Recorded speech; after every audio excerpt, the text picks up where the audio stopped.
approximately October of 1986, I received the news that I had malignant melanoma. I had had a mole removed from my back. My husband at the time was a doctor, and he noticed that there was a mole on my back that just wasn't healing, and had a biopsy done, and I didn't think much of it. I'm from Southern California, and I was in the sun a lot and burns, and I've got strawberry blonde hair and freckles and the poster child for apparently this disease. And I got a call. My kids were little. They were in school, and I was putting together a closet organizer.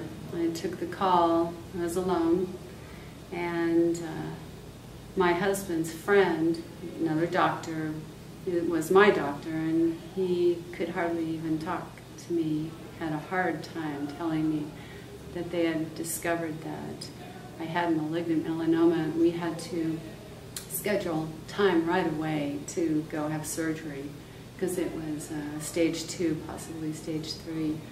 And at the time, after hanging up, I went back to the closet and sat on the hardwood floor and wondered all about my reaction right then.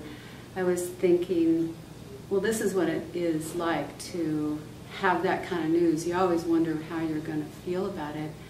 And honestly, the very first and only thought that came to my mind was, I have lived such a wonderful life that I don't regret a moment of my life. My father took his life when we were young, and I felt all that time that he didn't have a chance to really take advantage of his life, and I dedicated myself when I was 13 to living a really full life and really being joyful and being brave and taking chances and being adventurous. And all my life, up until I was in my mid-30s, I was acting on that belief, and to be told that I had a life-threatening cancer, that I could be dead in 6 months or less, I actually felt that I was right on track and that I had a wonderfully healthy and positive attitude about moving forward. Wasn't really sure what that was going to take.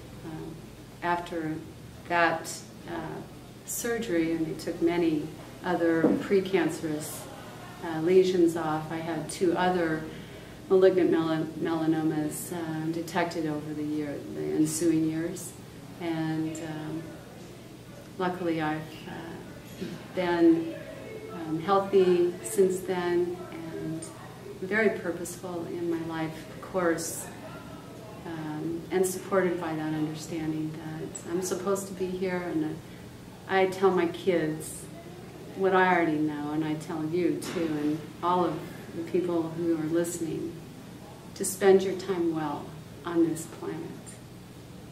My kids were way too young when I was diagnosed and went through the big surgeries, so they didn't know any different.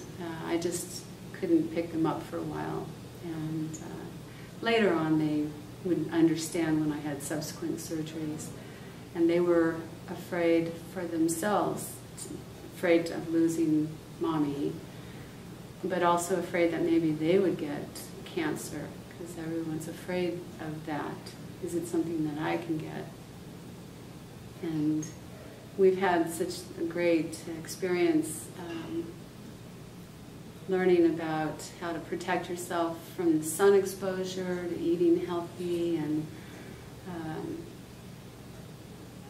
sharing some of the fear, but also learning to get past fear to being proactive and positive. To sum up with this particular cancer, pay attention. Pay attention to your body. You're the most, you know your body the best. Whether it's this cancer, melanoma, or breast cancer, or anything, you're the best one to know if there are changes in your body. And ultimately, we are the ones responsible for our lives. And we can thank God for being here. But to stay here, we need to be good stewards of our bodies. And don't be afraid. Because the damage is already done, or the worst has already happened, truly, to learn of cancer. It's a blow. But actually, it's the greatest opportunity to take action and to move forward. Because there's a lot that you can do. How am I today? I'm fine, and I believe in sunscreen, but I also believe in being smart about being outdoors. And I'm outdoors a lot. I'm a kayaker, and I hike, and I love this life, and I'm not afraid of it. But I'm smart about how I expose myself and to the sun and to conditions, and take really good care of what I eat, and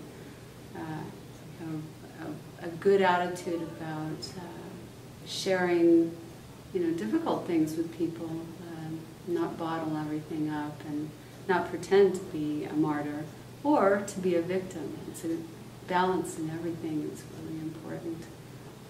It would have been easy to not step forward and to share these stories or to relive those years and the constant concerns that do shadow you ever after a diagnosis of cancer.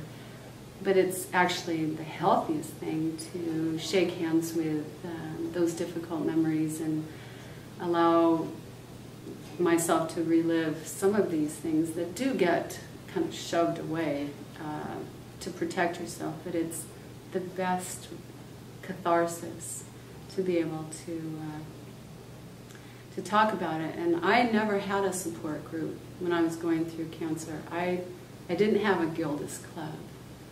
And just meeting the people associated with this particular agency and organization, plus the models and all the other survivors, has been so cathartic. And I'm surprised that I still need that.